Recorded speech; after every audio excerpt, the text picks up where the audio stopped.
శివాని, నేను 9th class చదువుతున్నాను. జెడ్పీఎస్సీ checkup నుంచి వచ్చాను. నమస్కారం సార్, నా పేరు డి రక్షణ. నేను జెడ్పీఎస్సీ జంకపూర్ హై స్కూల్ నుంచి వచ్చాను. అసలు ఇక్కడ ఏం జరుగుతుంది మీకు తెలీదా? నాకు తెలియదు, అయితే నేను చెప్తాను. చెప్పు. ఇక్కడ కలోత్సవాలు జరుగుతున్నాయి. కళోత్సవాలు అంటే ఏమిటి? కలోత్సవాలు అంటే ఆటలు ఆడడం, పాటలు పాడడం, డాన్సులు చేయడం, స్కిట్స్ చేయడం, ఇవన్నిటిని కలిపి కలోత్సవాలు అని అంటారు. ఓహో, ఇవన్నిటిని కళోత్సవాలు అంటారా? దీంట్లో ఏమేమి చేస్తారు?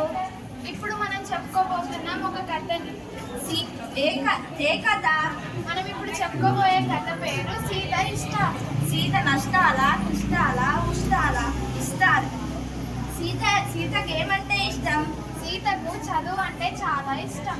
ఓ, సీతకు చదువు అంటే చాలా ఇష్టమా? తర్వాత ఏంటి? సీతని చదువుకి పంపించాలనుకునే లోపే తన తల్లిదండ్రులకు ఒక కుమారుడు పుడతాడు. అయ్యో సీతకు ఇప్పుడు కష్టాలేనా అన్ని? అవును, మరియు మరలా ఇంకోసారి ఈ బాబు పుట్టిన తర్వాత మరలా ఈ సీతను స్కూల్కి పంపించాలనుకునే లోపే ఇంకొక పుత్రిక పుడుతుంది. అమృతం విషయం అంటే ఇదేనేమో అక్క. అవును చెల్లి. తర్వాత ఏంటక్క? మరియు ఒకానొక రోజు శ్రావణి టీచర్ వీరి ఊరిలోకి వస్తుంది. శ్రావణి టీచర్ వచ్చి ఏం చేస్తుంది అక్క?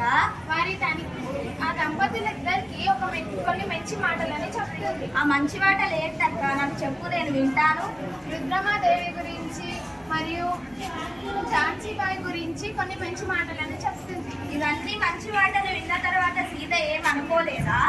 తను స్కూల్కి రావాలి అని అనుకుంటుంది. ఆ తర్వాత స్కూల్కి వచ్చిందా సీత?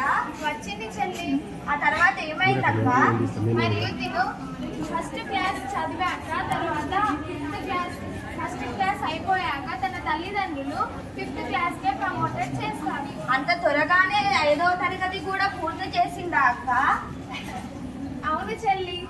ఆ తర్వాత ఏమైందక్క? మరియు తన సీత 7వ తరగతి చదువు పూర్తవగానే శ్రావణి టీచర్ ఆ స్కూల్ నుంచి ప్రమోషన్ తీసుకుని వేరే ఊరికి వెళ్ళిపోయింది. అయ్యో, సీత చదువు ఆగిపోయినట్టేనా అక్క? లేదు చెల్లి, సీత మనసులో ఈ శ్రావణి టీచర్ ఒక చదువు అనే ఒక మంచి చెట్టుని నాటి వెళ్ళింది. శ్రావణి టీచర్ చాలా మంచిది కదా అక్క? అవును చెల్లి.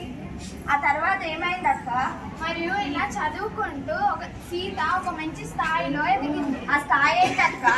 జిల్లా అభివృద్ధి శాఖ అధికారిగా ఎంపికైంది. ఏంటి, జిల్లా అభివృద్ధి శాఖ అధికారిగా ఎంపికైందా?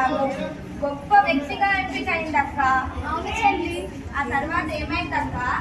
మరియు తిను ఒక మంచి స్థాయిలో ఎదిగాక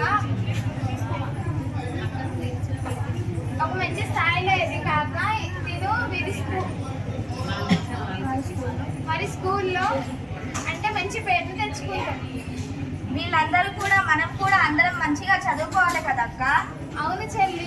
మనం కాదు, వీళ్ళందరూ కూడా ప్రతి ఒక్కరు బాగా చదువుకొని వీళ్ళ సీతలాగే గొప్పలా అధికారి లాగా, డాక్టర్ లాగా, లాయర్ లాగా ఎదగాలి. Thank you.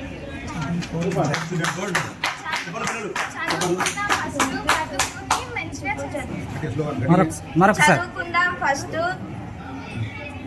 చదువుకో బ్రతుకు మార్చుకో. చదువుకో బ్రతుకు మార్చుకో.